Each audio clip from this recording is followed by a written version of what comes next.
the challenge. For many learners, an effective training option is a program that allows for a self-directed yet guided approach that trains workers on the foundational competencies of their trade at their own pace. There is a demonstrated need for this type of approach as a training alternative, but how can it be developed effectively and at reasonable cost? The solution. At the foundation of all competency-based training modules is a DACAM analysis that outlines the general areas of competence, tasks, skills, knowledge, and abilities required to perform the job competently. DACAM is an acronym for Developing a Curriculum. At Manitoba Hydro, DACAM analyses for the various skilled trades are conducted internally by DACAM facilitators on staff. The end point of competency-based training is not only to have knowledge of a particular task or skill, but to be able to demonstrate that skill in a real-life job setting. The training gaps that we were trying to cover with the competency-based model was the ability of people to go to a job site and be job ready, really. Be able to go into the work site and complete a task assigned to them to a supervisor. One of the challenges of the utility industry is it's an inherently low supervision environment where oftentimes apprentices and certainly journeymen don't have ready access to a supervisor. So people need to complete their training and be able to go out on a job and finish that job with little or no supervision. The DACAM analysis, or occupational analysis, essentially is a very detailed job description. And what it does for us in training is it allows us to get an understanding of what the person needs to do on the job and how well they need to do it. For example, would we be asking a person to demonstrate knowledge of a given task on the job, or will they need to demonstrate the ability to actually complete the task? And that's what the DACAM analysis does for us. It really delineates how well a person must complete each task.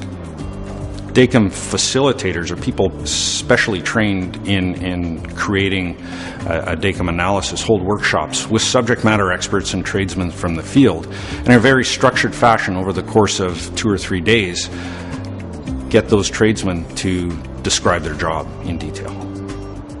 So a training module is based on the tasks identified in the DACAM analysis.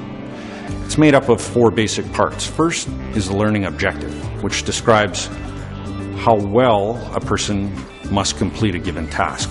Second, we include any pertinent safety information. Third, and the bulk of the module, is made up of instruction around that task. And the fourth and final component describes the testing that will be necessary to be deemed competent in that task. In a self-directed approach to training, each learner is assigned a module binder when they attend schools.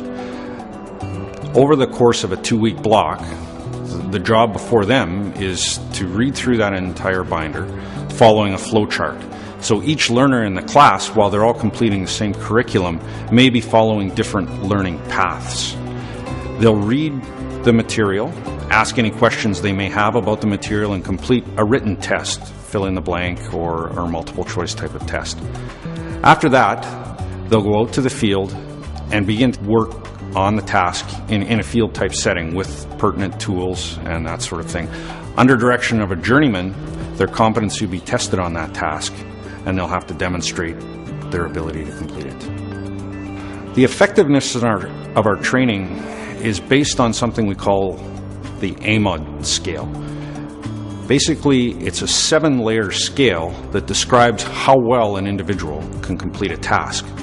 Level 0 in an AMOD scale is essentially a person who can't be expected to complete the job in the workplace. Level 7, the highest level, is what would be considered a subject matter expert in that given area. Essentially, the endpoint of our training programs leave a person at about an AMOD level 3.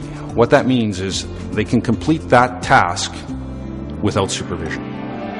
If I was to give an organization advice on how to set up a training program similar to what we have at Manitoba Hydro, the first piece of advice I would give is invest in your trainers. We're very fortunate to have a beautiful facility that does the job really well for us, but the heart and soul of the operation is really competent instructors who are dedicated to the profession of training tradespeople.